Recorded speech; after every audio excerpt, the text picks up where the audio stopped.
Menemukan jenazah, kemudian prosesnya dimandikan sampai dimakamkan. Iya. Artinya waktu proses itu berjalan, setelah dimandikan kan perlu baju, jas kah, perlu kain kafan, Iya. perlu peti, Iya. dan sampai tanah pekuburan. Betul. Itu semua ibu kerjakan. Bagi yang tidak mampu, bagi yang tidak punya pakaian, kita siapkan pakaian di rumah. Baju saya sendiri juga dengan suami sudah dipakai sama yang meninggal. Jadi dibawa lah itu Dibawa. Nanti di kita. di alam kuburnya tuh. Iya. Baju bapak Iya, dan baju betul, ibu. betul. Kurang lebih itu 13 tahun yang lalu. 13 tahun yang lalu. Iya. Berarti udah lama ya. Sudah lama, Pak. Jadi kalau sudah lama 13 tahun, ingat nggak kira-kira sudah berapa jenazah yang ibu bantu pemakamannya?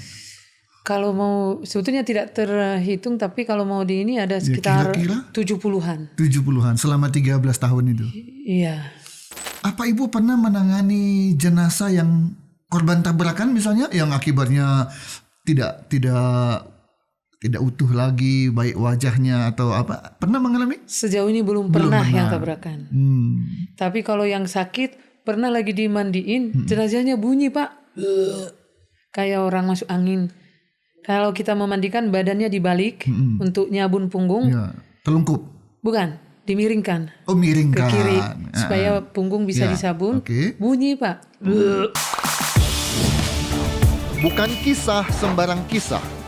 Kisah ini istimewa sebab terjadi oleh karena kasih dan dibagikan dengan landasan kasih juga. Inilah podcast Berbagi Kisah dan Kasih bersama saya, Yunus Timotius.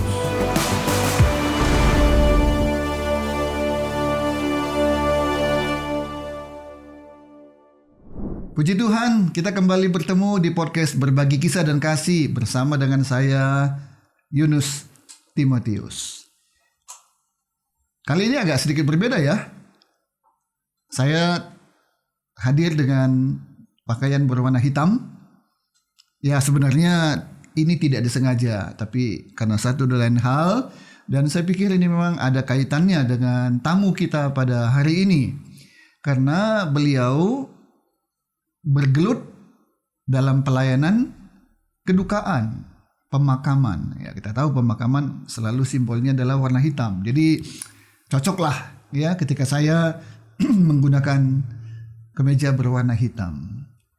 Narasumber kita kali ini adalah orang yang sudah sekian lama melayani orang-orang yang meninggal, dikebumikan, di mana yang meninggal ini adalah orang-orang yang dalam keadaan ekonominya yang memang tidak hanya pas-pasan, mungkin kurang atau mungkin minus. Nah, mereka pasti akan kesulitan dalam menjalani proses pemakaman karena menyangkut tanah, ada pembayaran peti dan sebagainya. Nah, bagaimana ibu ini? Ini seorang ibu ya. Namanya adalah Ibu Zefania Huta Barat. Sejak kapan dan bagaimana ceritanya, kisahnya ibu ini bisa terlibat dalam pelayanan kedukaan berupa pemakaman orang-orang yang dalam kondisi yang ya ekonominya tidak baik. Mari kita segera mendengarkan kisahnya dari Ibu Zefania Huta Barat. Karena ibu orang Batak, saya akan mulai dengan kata horas. Iya, horas. Iya. Ibu, betul ya apa yang saya katakan tadi bahwa kegiatan pelayanan ibu adalah berkaitan dengan kedukaan, yaitu pemakaman. Iya. Betul ya? Betul, Pak. Oke.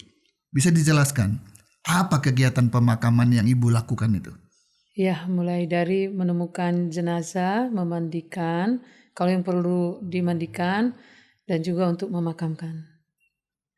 Menemukan jenazah, kemudian prosesnya dimandikan sampai dimakamkan. Iya. Artinya waktu proses itu berjalan, setelah dimandikan kan perlu baju, jas kah, perlu kain kafan, Iya.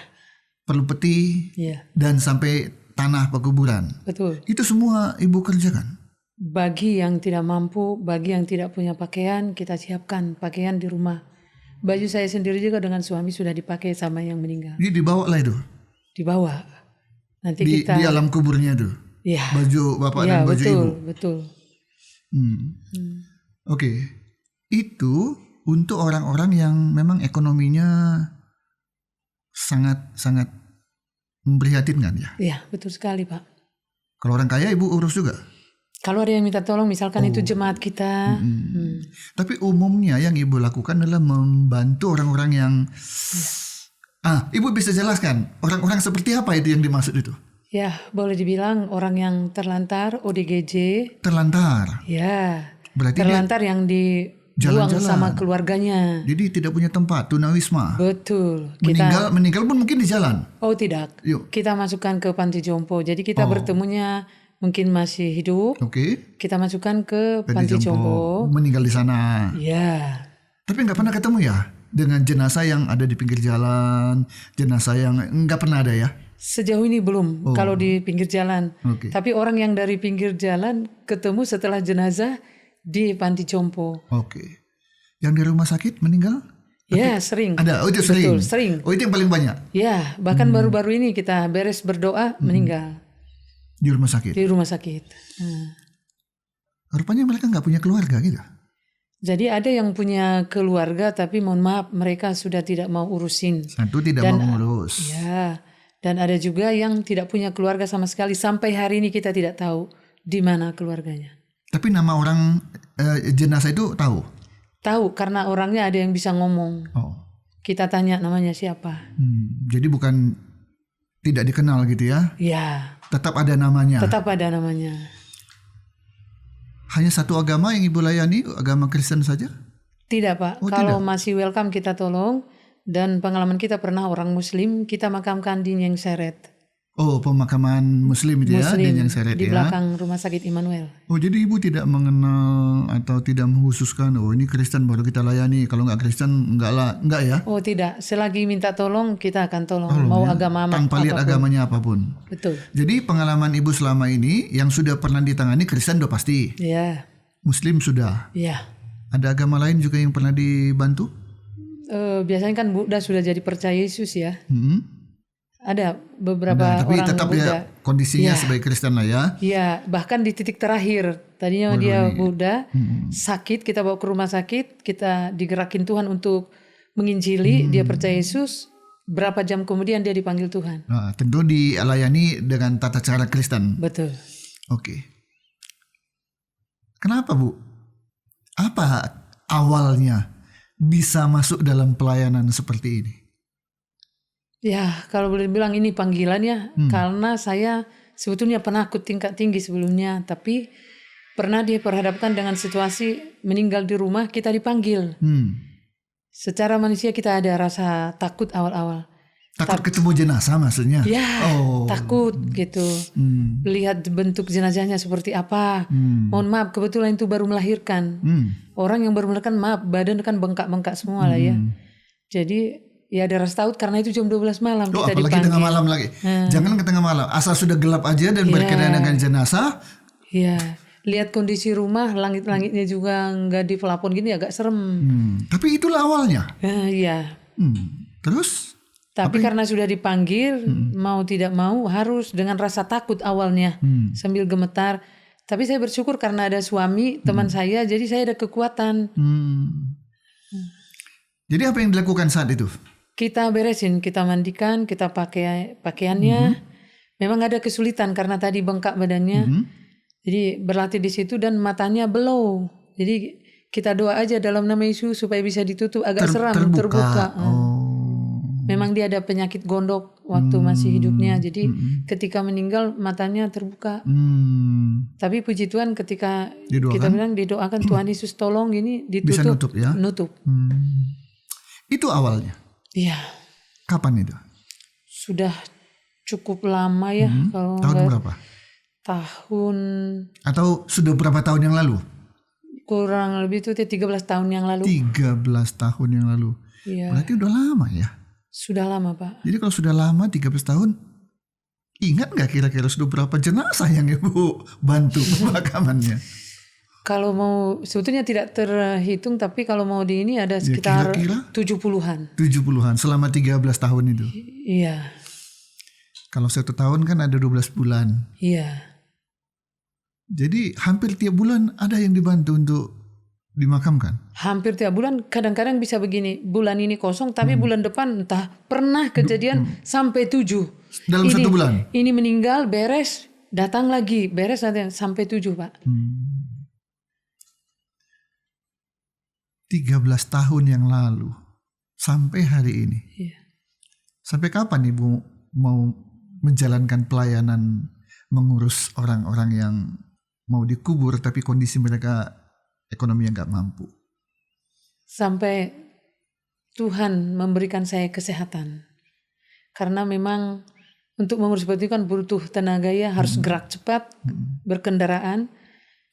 Selagi saya masih sehat dan kuat, saya akan terus melakukan ini. Oke, artinya selama Tuhan masih berikan kekuatan dan kesehatan, Ibu terus. Kecuali udah gak mampu lagi, Ya, apa boleh buat? betul, apa boleh buat.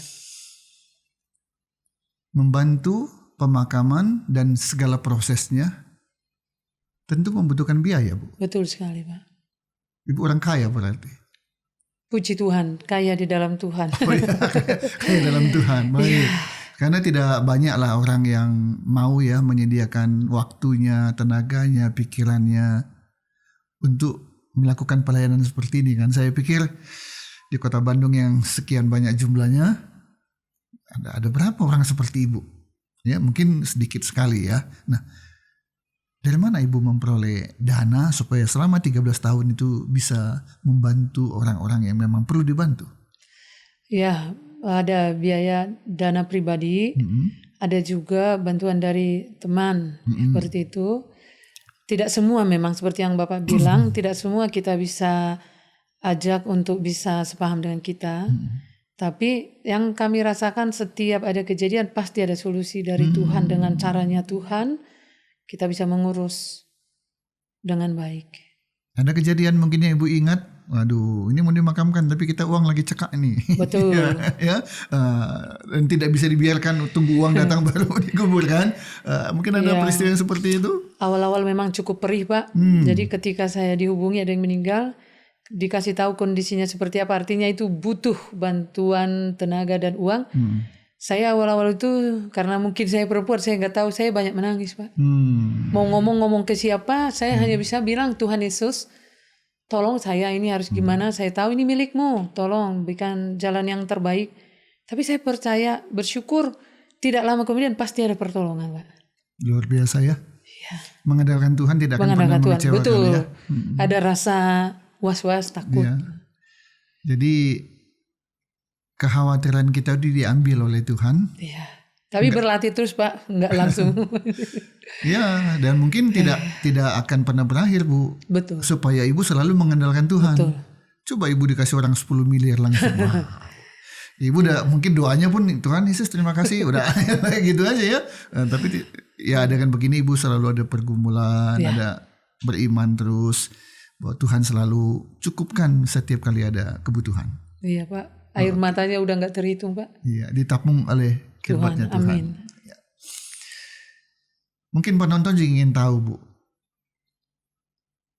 Ibu datang lihat jenazah, mungkin orang lain yang memandikan, bukan Ibu, atau Ibu kah yang memandikan, atau terus diapain lagi oleh Ibu jenazah itu?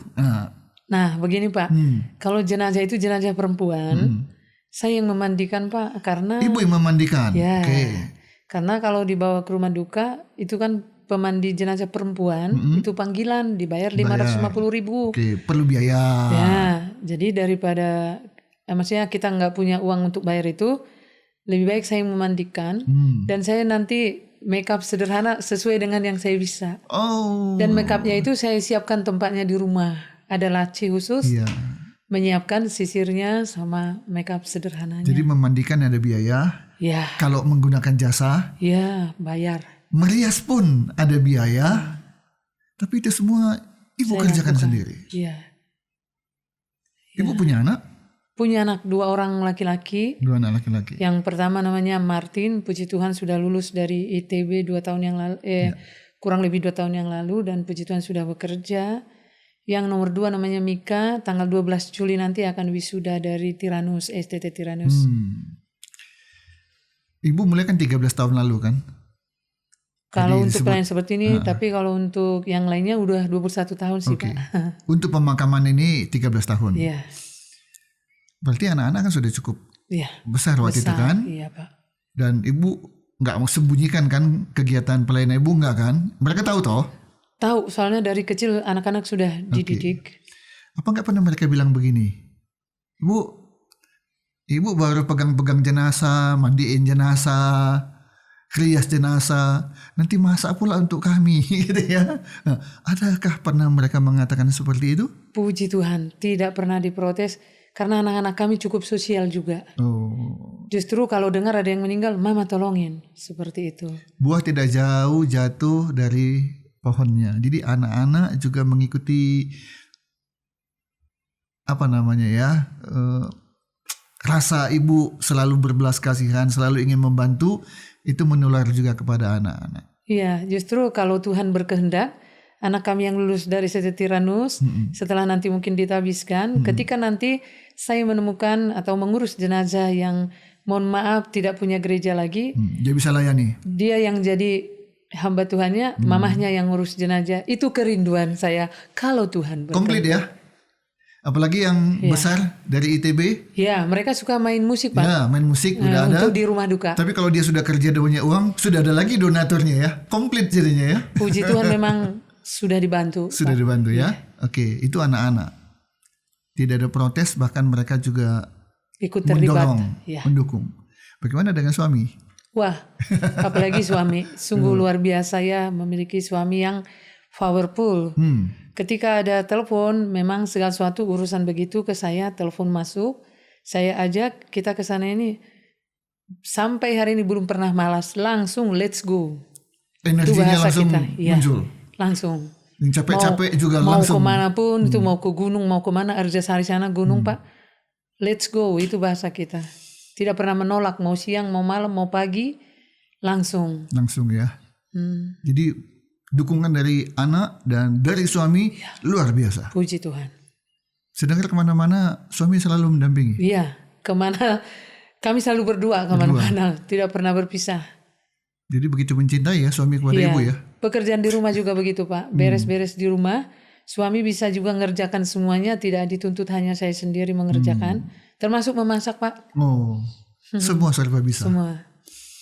Oke, saya ada dengar dalam pelayanan ini kan dibutuhkan kendaraan Iya, untuk mengangkut jenazah kan nggak bisa dan tidak baik kan kalau kecuali terpaksa banget harus pakai sepeda motor. Ya, ada kendaraan roda 4. Ibu juga punya kendaraan roda 4 untuk mengevakuasi, untuk mengangkut, mengantar jenazah. Betul? iya betul Pak. Berkat dari Tuhan lewat Yayasan Anak Panah Emas Indonesia, kita diberikan ambulans untuk kita pakai menolong orang seperti itu. Dan juga di RT kami, di Rancamanyar, di lingkungan kita, mohon maaf itu yang dibawa semua kan jenazah orang Muslim. Dan itu cukup banyak ya Pak ya. Dari bulan Mei sampai sekarang sudah 17 jenazah. Belum yang sakit-sakitnya gitu ya, ke rumah sakit. Jadi ambulans yang ada ini adalah pemberian dari sebuah yayasan. Betul. Yayasannya Yayasan Kristen. Iya, Tapi dalam kenyataannya digunakan juga untuk yang non Kristen. iya Jadi betul berkat sekali. dong ya. Betul sekali Pak. Dan mereka pun tidak keberatan. Justru mereka senang Pak. Minta namanya bantuan ya. Iya. Kebetulan kita di RT itu nggak punya ambulans, malah mereka bilang alhamdulillah ada ambulans yang bisa dipakai. Dan yang tadi yang menjadi pilotnya? Kalau pilotnya urusan mereka pilotnya. Oh itu. Tapi kalau urusan pelayan kita Pak Nenggolan pilotnya. Suami ya? Iya. Yang turun tangan? Betul. Oke. 13 tahun menjalani kegiatan pelayanan di bidang pemakaman. Sesuatu yang memang tidak semua orang. Ibu aja tuh udah ngakui tadi kan. Awalnya saya juga takut. Iya, betul. Kita orang beriman sih, tapi Iya, kita tapi manusia benar. ya. Apalagi kalau tengah malam Tengah Pak. malam. Gelap. Apa ibu pernah menangani jenazah yang korban tabrakan misalnya, yang akibatnya tidak utuh lagi baik wajahnya atau apa? Pernah mengalami? Sejauh ini belum pernah yang tabrakan. Tapi kalau yang sakit pernah lagi dimandiin, jenazahnya bunyi Pak. Kayak orang masuk angin. Kalau kita memandikan badannya dibalik untuk nyabun punggung. Ya, telungkup. Bukan, dimiringkan. Oh, Ke miringkan. kiri supaya punggung bisa Ya, disabun. oke. Bunyi Pak. Gitu kayak orang apa? Pada saat terjadi itu gimana perasaannya? Saya biasa saja itu karena biasa Tuhan. Justru suami dan anaknya lari. Kaget ya. Kaget tengah malam itu Pak, jam 11-an. Ternyata lebih berani perempuan dari laki-laki ya. Tapi karena Tuhan Pak Karena menurut saya. Tuhan Pak. ya. Jadi pas berhadapan itu seolah-olah nggak ada apa-apa. Oke. Berkaitan dengan tanah pemakaman, itu juga setahu saya ada biaya kan? Ya betul Pak. Semua rangkaian itu semua ada biaya ya. Iya. Nah saya tidak tahu biaya mana yang paling besar dari proses ada jenazah sampai dia dikebumikan. Nah, di mana yang mengeluarkan biaya paling besar? Peti Pak. Kalau Peti. untuk yang tidak dibawa ke rumah duka untuk panti jompo yang ada di Ciparai, berhubung jenazah bisa kita semayamkan di aula, berarti kita harus beli peti Pak. Yang pernah Ibu alami selama 13 tahun, peti yang termahal yang pernah dibeli berapa harganya? 3 juta Pak. Oh 3 juta. Awalnya 3,5, saya tawar Pak. Jadi 3 juta. Jadi 3 juta. Yang paling murah? Belum pernah sih pakai yang murah. Jadi yang paling murah segitu. Itu yang paling murah? Iya, nggak ada lagi Pak. Peti itu paling murah 3 Kalau di juta ya? rumah duka paling ada di Nana Rohana yang 3 juta. Kalau di rumah duka lain malah nggak dapat Pak 3 juta. Jadi beli peti itu yang sudah jadi itu ya? Iya, tapi saya ada langganan dari Lembang. Ongkos kirimnya free. Free ya? Kalau dari rumah duka pakai ongkos kirim. Oke, tanah pemakaman bagaimana? Nah, kesulitan juga Pak. Kesulitan berhubung dari Januari 2024 itu ada peraturan pemerintah ya. Biasanya saya makamkan ke Pandu. Tapi sekarang harus sesuai dengan KTP-nya, KTP Kota Bandung. Nah, sekarang saya kalau menemukan KTP Bukan katakanlah Bandung. sama yang kabupaten Pak, untuk orang yang tidak mampu ya Pak ya. Itu saya kesulitan Pak. Jadi apa yang terjadi dengan kesulitan itu? Ya harus nangis dulu Pak, lalu minta ke Dinsos surat rekomendasi supaya bisa dimakamkan dan bisa ke Cikadut. Pemakaman ya Pak ya. Pemakaman yang kita ketahui di Bandung ini ada di Pandu, Iya, ada di Cikadut, dan ada di Kerkov, sama di satu lagi di Cipageran. iya, Ada 4 ya, Iya, tempat Pak. pemakaman. iya. Jadi yang paling banyak Ibu makamkan adalah di Pandu Pandu sama Cikadut. sama Cikadut. Iya. Kerkov tidak pernah. Pernah, Oh, tapi pernah sedikit. Pak, sedikit. Cipageran sama sekali nggak pernah. Nggak pernah kalau untuk yang tidak mampu ya. Jadi walaupun ada kesulitan ya karena memang Kota Bandung ya mengurus warga Kota Bandung kan gitu, Iya, wajar ya. betul, betul. Tapi ini kan mau diapain, orang sudah meninggal. Iya. Nggak bisa kamu bikin KTP dulu, pindah dulu, nggak bisa kan? Iya Pak. Tapi di tengah-tengah kesulitan itu tetap selalu ada jalan keluar. Puji Tuhan. Walaupun kepala udah jangar ya Pak ya. Terus saja doa sama Tuhan, ini harus gimana. Pernah ada kejadian, sudah sampai siang belum ada solusinya. Ketika saya bilang maaf ya Pak, hampir putus asa. Kalau begini Tuhan, saya jangan dikasih yang model begini lagi. Tapi nggak lama kemudian ada, karena memang KTP-nya luar Bandung Pak. Saya bingung. Itu ya. Ibu mana bisa milih-milih kan? Iya. Yang datang ke saya. Betul Nggak Pak. bisa milih-milih gitu ya. Harus Kota Bandung gitu kan, nggak bisa ya. Iya. Oke, selain dimakamkan, Ibu juga ada mengurus untuk kremasi? Oh iya, betul. Oh, ada juga. Ada. Nah, bagaimana menentukan bahwa jenazah ini harus dimakamkan, jenazah ini dikremasi? Biasanya begini Pak, kalau yang ketemu mungkin punya hanya satu keluarga, dia minta tolong, Ibu ini dikremasi. Oke, sesuai dengan permintaannya saya layani Pak. Keluarganya dong? Iya, tapi yang tidak mampu ya. Iya, dan nggak pernah si jenazah minta kan? Oh iya, nggak Pak. Enggak ya? Oke. Sebetulnya lebih enak dikremasi Pak, puji Tuhan tuh bisa gratis. Iya, 3 juta sudah, nggak tahu saya ya, dikremasi pakai peti nggak sih? Pakai Pak, pakai. Oh, tetap pakai peti? Tetap. Hancur lah itu ya? Biaya kremasi kita bisa gratis Pak. Iya, karena tidak perlu beli tanah ya? Iya. Tapi nggak bisa Ibu yang menentukan kan? Iya, harus Kota Bandung yang meninggal biar gampang gitu ya Pak ya. Iya. Oke. Ini memang satu hal yang jarang sekali terjadi. Sepanjang pengetahuan saya, baru ibu lah yang saya ketahui yang mau melayani orang-orang yang mau dikebumikan, tapi kondisi mereka tidak memungkinkan sehingga perlu ada orang yang membantu. Saya baru tahu saat ini. Semoga seperti ibu bilang, selama Tuhan kasih kesehatan, kekuatan, kemampuan, sampai kapanpun ibu tetap akan melaksanakan kegiatan ini, pelayanan ini. Amin, Pak. Selain pemakaman, ibu juga membantu pelayanan dalam bentuk melayani orang yang sakit. Iya, betul Pak, betul. Nah, apa yang ibu lakukan itu? Nah, ketika ada yang tidak punya BPJS, sebetulnya yang paling gampang diurus itu mah yang katakanlah yang terlantar, itu bisa langsung kita buatkan BPJS PBI namanya atau UHC yang dibayar pemerintah. Singkatan dari? Unit Healthcare, UHC ya. Jadi UHC, Unit Healthcare. Iya. Terus satu lagi tadi apa? Itu sama artinya ini dengan PBI. Jadi KIS lah, Kartu Indonesia Sehat itu ya. Kartu Indonesia Sehat. Karena BPJS kan ada 3. Itu diurus setelah meninggal? Bukan, jadi dia sorry. lagi. Itu diurus, ini orang sakit kan? Orang saya masih sakit. ke bawah, saya meninggal terus lagi ya. Iya. Orang sakit, bisa diurus KIS-nya. Iya. Jadi misalnya gini Pak, kita ketemu orang sakit, katakan ini terlantar, kita bisa langsung telepon ke dinas kesehatan bahwa kita menemukan ini tidak ada identitas dirinya, bukan identitas diri, ada KTP-nya, tapi golongan yang seperti ini, maaf Pak, seperti pemulung pernah. Jadi langsung dibuatkan Pak, bisa kita bawa ke rumah sakit. Kalau misalnya yang tidak mampu, katakanlah yang menunggak BPJS-nya, kita bantu beresin. Kalau Kota Bandung itu bisa diputihkan tunggakannya, tapi dengan catatan dia harus dirawat. Karena harus ada keterangan rawat nginap untuk kita bawa ke kantor BPJS Jalan Suci. Begitu ya. Iya.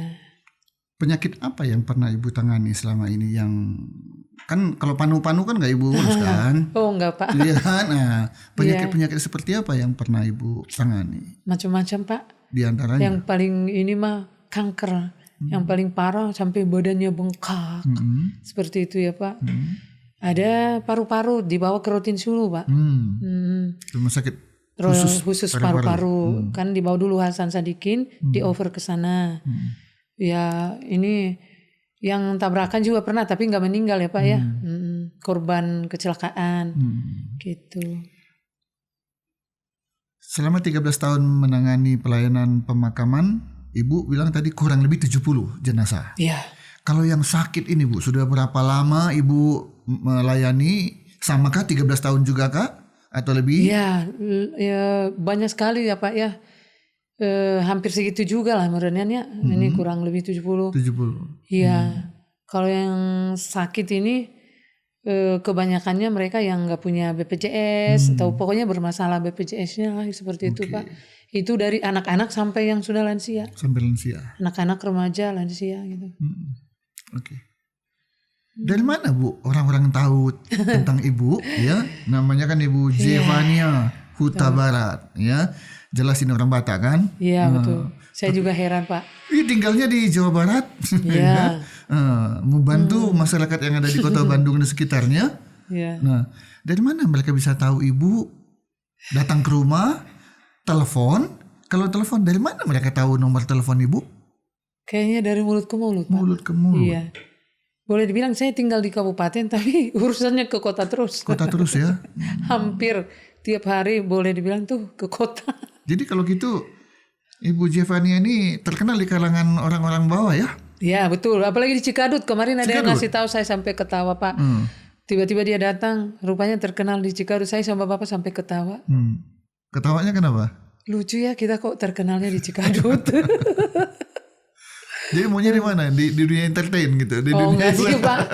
Di mana aja yang Tuhan mau. Tapi justru di sana orang mengenal ibu karena mungkin terlalu sering ke sana ya. Betul Pak. Jadi petugasnya itu begitu, Bu, Pak, langsung semua. Katanya mereka survei tanah makam. Oh ini mah punya si ibu itu ya kata. Jadi dibilangnya punya kita padahal yang meninggal aja. Oke. Ada tenaga yang dikeluarkan karena malam-malam pun harus pergi. Iya Pak, ini kayak ini juga nih agak ini kepala nih. Itu ya. Ada pikiran. Betul. Karena Air mata. Air mata gitu ya. Ada rasa takut juga Pak. Macam-macam ya. Tengah malam tuh bukan takut sama apa maksudnya dari pihak rumah sakit. Siapa penanggung jawab di gini-gini. Pernah juga aduh dimarah-marahin Pak. Oke. Sekarang saya mau mengetahui lebih lanjut. Ibu pekerjaannya apa?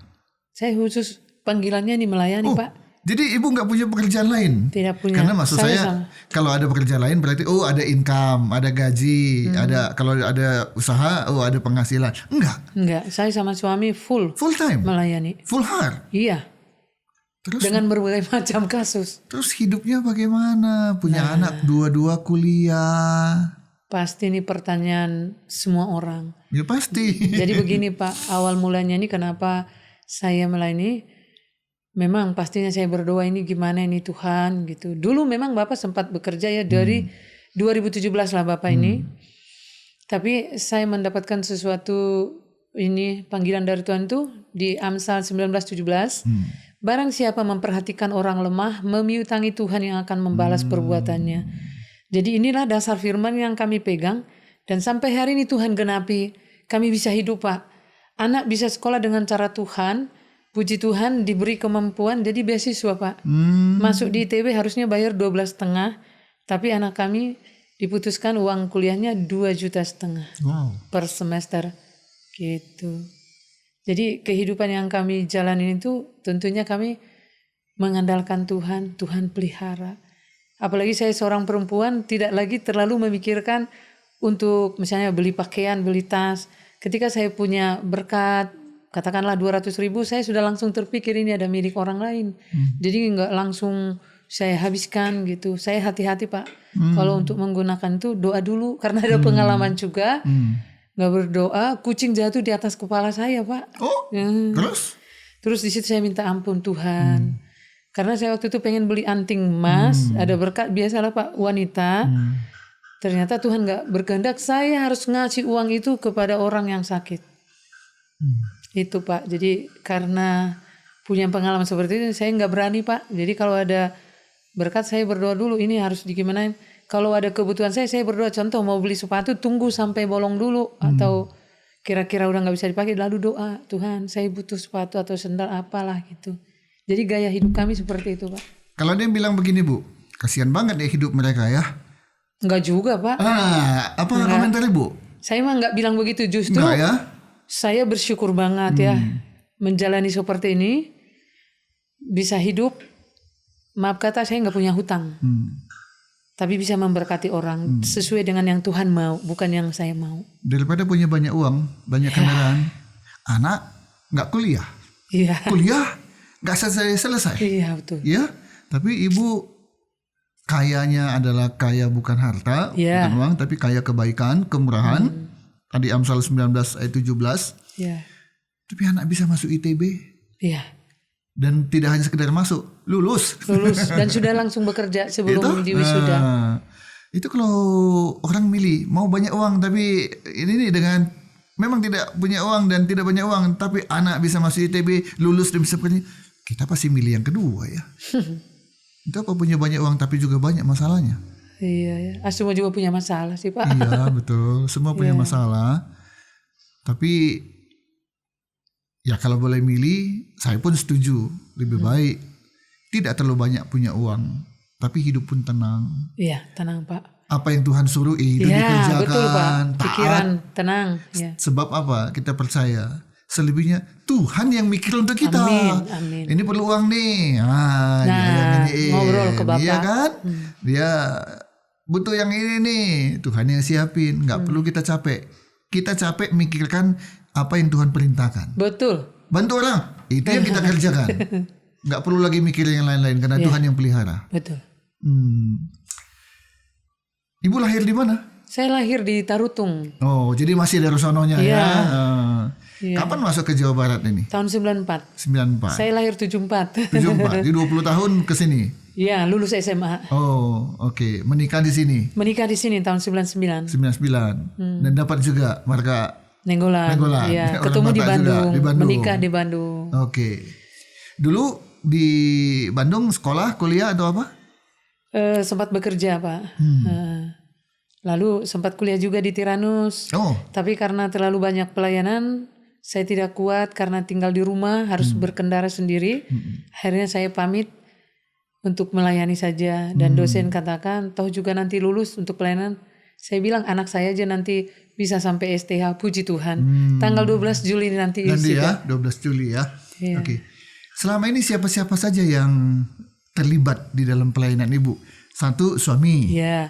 Terus teman-teman sekaligus tetangga kami. Oh, itu pun ikut membantu. Betul sekali. Kalau boleh dibilang mereka tuh tim penggembira. Ketika ada yang meninggal, katakan tidak punya keluarga, kan nggak lucu saya cuma berdua. Nanti kami ajak ada sekitar 6-7 orang. Ya, dan mereka selalu bersedia untuk siapkan konsumsi Pak. Selain penggembira juga penyemangat. Nah itu konsumsi Pak, Konsumsi ya. Bagian cooking, masak. Oh, ya. Dan mereka punya hati sama dengan kita, artinya tidak perlu dibayar atau apa, jadi mengerti sama. Relawan ya. Semuanya Kristen? Kristen, tapi kalau untuk urusan orang sakit dan supir ambulans satu lagi, mereka Muslim, tapi hatinya gini. Oke. Apakah ada gereja, entah gereja apapun, nggak usah kita sebut namanya, yang peduli dan membantu kegiatan Ibu ini? Dalam hal apa dulu? Biaya? Bisa dalam biaya, bisa dalam kami nggak kasih uang, tapi kami sumbang peti, kami sumbang apa gitu, ada? Kalau sejauh ini, kalau disebut gereja dari BFA ya, Family Altar, itu diberikan untuk oleh-oleh bawa ke panti jompo kalau kita berkunjung. Nominalnya mau disebut? Nggak usah. Oh iya. Tapi pokoknya hanya cukup untuk oleh-oleh saja. Dan itu pun untuk yang hidup ya, ke panti untuk jompo. Yang hidup. Tapi dalam kaitannya yang membantu orang yang mau dikebumikan, membantu orang yang sakit. Nah, kalau untuk yang dikebumikan, ya, gereja membantu mengeluarkan surat SKTM sebagai persyaratan administrasi supaya bisa free biaya peti ambulans dan ruangan. Oh itu ada ya? Ada surat SKTM. Maksudnya keterangan tidak mampu. Ya, maksudnya ada gereja yang mau membantu untuk betul. itu ya. Iya. Ya. Apa harapan Ibu terhadap gereja, terhadap orang Kristen yang menonton acara kita ini? Ya, harapan saya, marilah kita sebagai gereja, sebagai anggota tubuh Kristus, kita bergandeng tangan kolaborasi. Di luar sana banyak sekali membutuhkan uluran tangan kita, biar kita juga saling membantu untuk menolong orang-orang yang patut ditolong. Itulah ajakan saya, karena kita sebagai anak-anak Tuhan harus mengambil bagian ya. Kita sudah mendengar firman, tinggal dipraktekkan aja. Gitu. Jangan cuma sekedar tahu, betul, hafal. Apalagi nanti kan Matius 25 ayat 40 dan selanjutnya penghakiman terakhir itu. Saya juga dimotivasi ayat itu Pak. Ketika kita melakukan sesuatu untuk yang paling hina, itu sama dengan melakukan untuk Tuhan. Memang kita di dunia berhadapan dengan manusia, tapi yang kita lakukan itu untuk Tuhan. Kita tidak gila dengan pujian, diucapin terima kasih dan segalanya. Biarlah Tuhan yang melihat sesuai dengan Amsal 19 itu Pak. Iya. Apa yang kita lakukan pada orang yang memang betul-betul membutuhkan itu sama seperti kita melakukannya untuk Tuhan. Iya, kalau kita nanti cari pujian apa itu buntutnya nggak enak ya. Nah itu himbauan saya. Jangan kita sibuk dengan organisasi segala macam. Organisasi boleh. Misalnya nih diputuskan, ini keburu is dead. Jangan kelamaan. Berunding dulu. Nah, kelamaan berunding Pak. Nah itu yang harus dirubah ya. Gerak cepat ya. Jadi apalagi di luar sana, ketika orang Muslim melaporkan, Bu, ada orang Nasrani gini-gini. Oke, langsung bertindak, langsung datangin, langsung apa yang harus, gimana nanti. Kalau saya seperti itu Pak, orang suka bilang saya hebat, tidak ada yang hebat. Seorang pun tidak ada yang hebat, hanya Tuhan yang hebat. Tapi bagaimana respon kita? Apakah kita hanya cukup bilang, kasihan, tapi nggak ngelakuin apa-apa. Dan itu yang saya lakukan Pak. Ketika ada laporan, saya datang, nanti Tuhan sendiri kok yang kasih hikmat harus diapain. Dan Tuhan sendiri yang buka jalan, bisa bertemu dinsos, begini dan begitunya. Oke. Kalau ada penonton yang tergerak hatinya, saya nggak bisa mandiin jenazah. Saya nggak bisa merias jenazah. Saya nggak bisa ngurus mereka ke sana kemari untuk sampai dikebumikan dan sebagainya. Tapi saya partisipasi dalam bentuk uang sajalah. Iya. Bagaimana caranya mereka bisa memberikan bantuan dana itu? Apakah misalnya ibu bisa menyampaikan nomor rekening yang ibu punya sehingga oh itu nomor rekeningnya ya. Siapa saja entah dari mana kota mana saja dia bisa transfer membantu pelayanan ibu baik untuk pemakaman maupun pelayanan untuk orang sakit. Ada nomor rekening yang bisa ibu sebutkan? Tapi saya nggak hafal, Oke, punya Pak Nenggolan. nanti berarti setelah ini kita akan cantumkan ya, Ya. supaya penonton yang digerakkan, khususnya yang digerakkan oleh Tuhan untuk membantu, ya sehingga pelayanan ibu juga bisa menjadi lebih baik, lebih lancar, Amin. dan juga mungkin lebih banyak bisa membantu.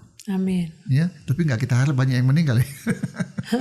Tapi fakta setiap hari ada orang meninggal, setiap hari ada orang membutuhkan pertolongan, Ya. dan setiap mereka butuh, ibu selalu bisa membantu karena tadi dananya pun sudah ada yang mengirimkannya ya.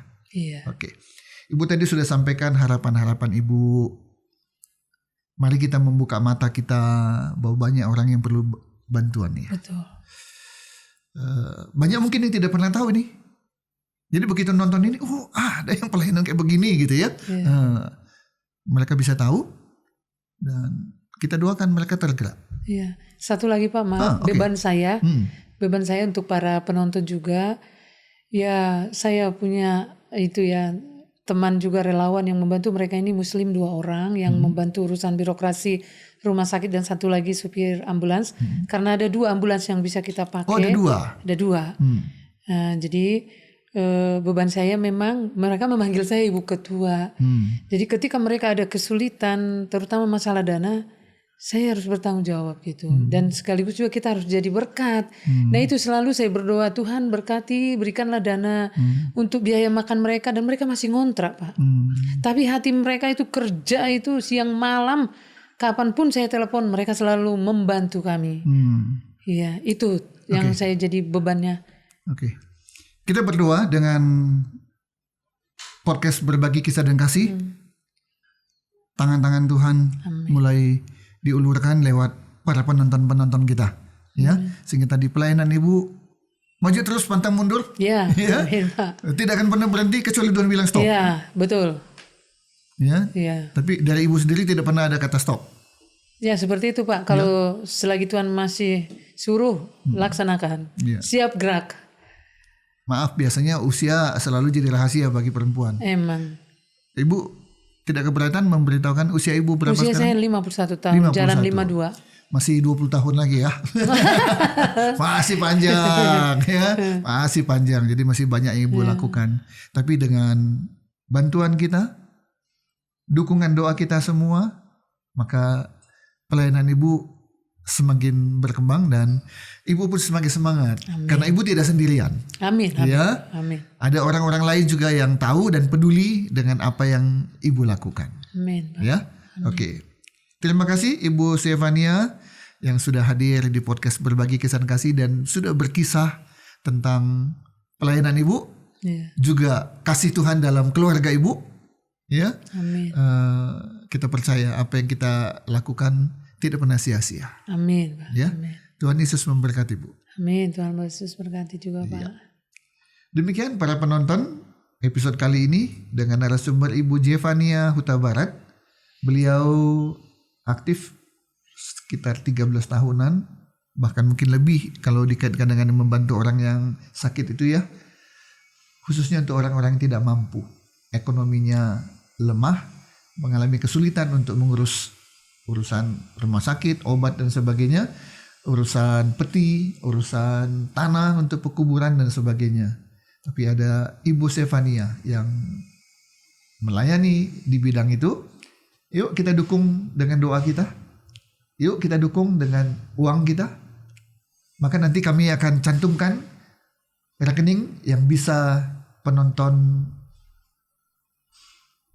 ketahui dan kemudian bisa kirimkan berapapun yang Tuhan gerakkan untuk bisa membantu pelayanan Ibu Stefania Huta Barat dan suami serta anak-anaknya. Semoga menjadi berkat bagi kita semua. Saya Yunus Timotius mengucapkan terima kasih untuk semua doa, dukungan agar podcast kami ini terus bisa hadir menemui Anda setiap minggunya. Kesulitan kami ada 2, dana maupun narasumber. Tapi puji Tuhan, minggu depan sudah ada narasumber lagi. 2 minggu lagi sudah ada narasumber lagi. Dan saya percaya juga dananya minggu depan sudah datang lagi. Seterusnya, karena kita punya Tuhan yang besar. Ya, tolong terus dukung kami dengan like, share, dan subscribe. Supaya setiap episodenya ditonton oleh penonton dari mana saja, menjadi berkat bagi para penontonnya. Sampai berjumpa di episode yang akan datang. Tuhan Yesus memberkati kita. Amin.